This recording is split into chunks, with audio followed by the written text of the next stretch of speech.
kabar kalian hari ini? Saya harap semua dalam keadaan baik ya. Setelah pada video pembelajaran sebelumnya kita membahas materi genetik yang mendasari pewarisan sifat, pada video kali ini kita akan membahas tentang hukum pewarisan sifat atau yang lebih dikenal dengan hukum Mendel. Bagaimana isi hukum Mendel? Yuk kita simak informasi berikut ini. We'll make a stand. We've got to fight to find a way. Dare to fall to find the words to say. No more hate. Just admit that you're just afraid. Time to let. Penelitian pertama tentang penurunan sifat dilakukan oleh Gregor Mendel, seorang pendeta dan juga ahli botani dari Austria.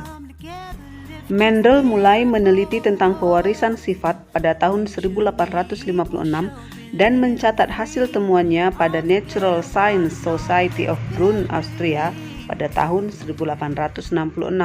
Beberapa tahun kemudian, yaitu pada tahun 1900, para ahli botani lainnya meneliti kembali hasil penelitian Mendel dan mereka menemukan kesimpulan yang sama dengan penelitian yang telah dilakukan oleh Mendel sebelumnya.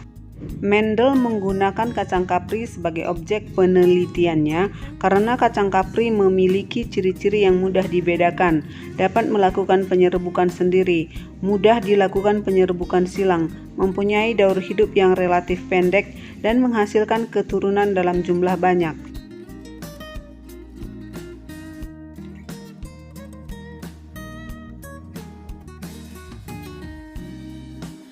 Mendel juga orang yang dikenal pertama kali memperkenalkan teori penurunan sifat. Teorinya dikenal dengan hukum Mendel. Atas jasanya dalam bidang pewarisan sifat, beliau dijuluki sebagai bapak genetika. Mendel melakukan dua jenis persilangan. Pertama, Mendel menyilangkan kapri dengan satu sifat beda yang dikenal dengan persilangan monohibrid, dan kedua menyilangkan kapri dengan dua sifat beda yang dikenal dengan persilangan dihibrid.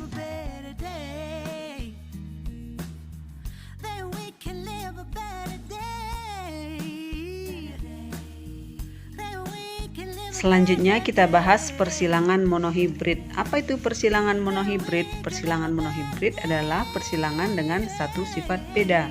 Contohnya, persilangan antara bunga kembang sepatu jantan berwarna merah dan bunga kembang sepatu betina berwarna putih. Yang berwarna merah sifatnya dominan, artinya menutupi, sedangkan yang berwarna putih sifatnya resesif, artinya ditutupi. Yang dominan kita beri simbol gametnya M besar, sedangkan yang resesif simbol gametnya M kecil. Jadi sifat bedanya adalah warna bunga, yakni merah dan putih. Bagaimana proses persilangannya? Mari kita ikuti bersama-sama. Terlebih dahulu dituliskan kedua induknya, jantan yang merah, betina yang putih. Keduanya ini disebut sebagai parental atau induk. Merah monohibrid dengan perbandingan putihnya. Selanjutnya gametnya dituliskan. Gamet untuk merah M besar, sedangkan gamet untuk putih M kecil. Dan gametnya homozigot karena memiliki pasangan yang sama, yaitu masing-masing M besar dan M kecil.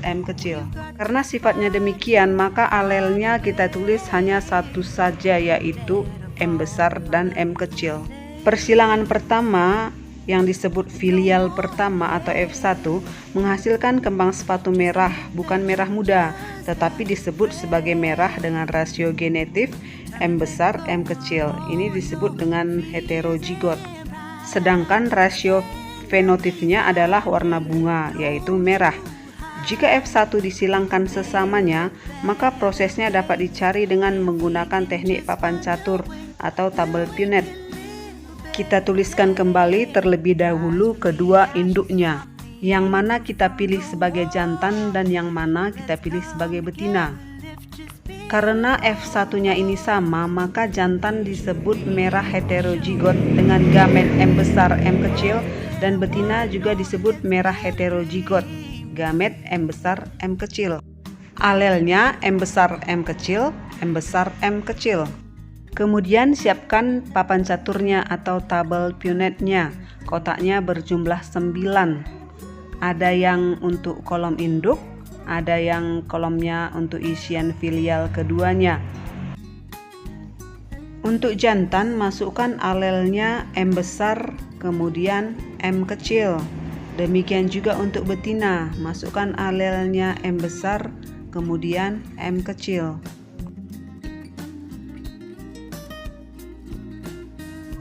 Kolom pertama M besar pada jantan dan betina menghasilkan M besar berwarna merah.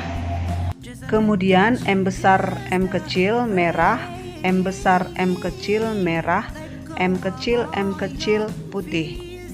Jadi dihasilkan perbandingan rasio genotifnya 1 M besar, 2 M besar M kecil, 1 M kecil. Sedangkan perbandingan rasio fenotifnya 3 merah, 1 putih.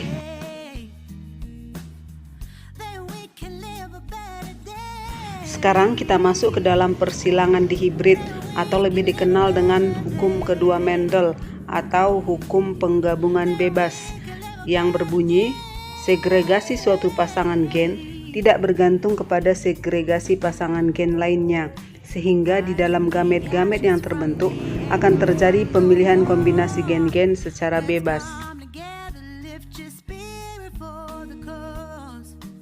Persilangan dihibrid adalah persilangan yang melibatkan pola pewarisan dua macam sifat seketika.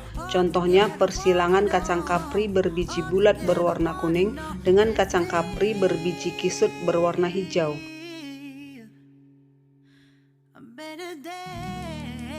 Tanaman kapri yang berfenotif berbiji bulat berwarna kuning disilangkan dengan tanaman kapri berbiji kisut berwarna hijau.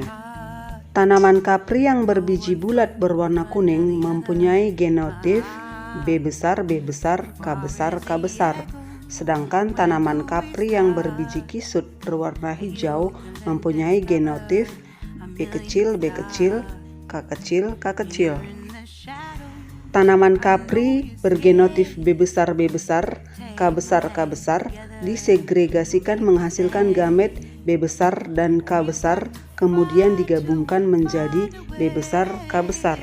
Sedangkan tanaman kapri bergenotif B kecil, K kecil disegregasikan menghasilkan gamet B kecil dan K kecil, kemudian digabungkan menjadi B kecil, K kecil. Kedua gamet ini disilangkan menghasilkan tanaman kapri dengan fenotif berbiji bulat dan berwarna kuning dengan genotif B besar, B kecil, K besar, K kecil. Hasil keturunan F1 disilangkan dengan sesamanya.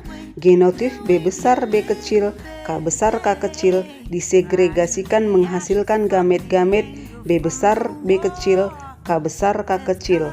Kemudian digabungkan menjadi B besar, K besar, B kecil, K besar, B besar, K kecil, dan B kecil, K kecil.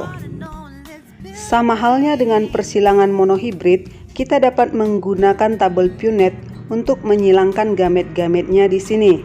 Misalnya gamet B besar, K besar disilangkan dengan gamet B besar, K besar, menghasilkan genotif B besar, K besar, atau fenotif berbiji bulat berwarna kuning. Contoh lainnya, B kecil K besar disilangkan dengan B besar K besar menghasilkan genotif B besar B kecil K besar atau fenotif berbiji bulat berwarna kuning. Begitu seterusnya hingga didapatkan hasil keturunan F2 dengan perbandingan fenotif 9 berbiji bulat dan berwarna kuning, 3 berbiji bulat dan berwarna hijau, 3 berbiji kisut dan berwarna kuning, dan 1 berbiji kisut dan berwarna hijau. Jika dilihat perbandingan genotif berdasarkan tabel Punnett, terdapat 9 genotif, yaitu B besar, K besar dengan jumlah 1, B besar, K besar, K kecil dengan jumlah 2, B besar, B kecil, K besar dengan jumlah 2, B kecil, K besar, K kecil dengan jumlah 4, B besar, K kecil dengan jumlah 1, B besar, B kecil, K kecil dengan jumlah 2, B B kecil B kecil K besar dengan jumlah 1, B kecil B kecil K besar K kecil dengan jumlah 2, dan B kecil B kecil K kecil dengan jumlah 1. Demikianlah video pembelajaran kali ini. Saya harap semua anak-anak dapat memahaminya. Tetap semangat, tetap belajar. Terima kasih, sampai jumpa.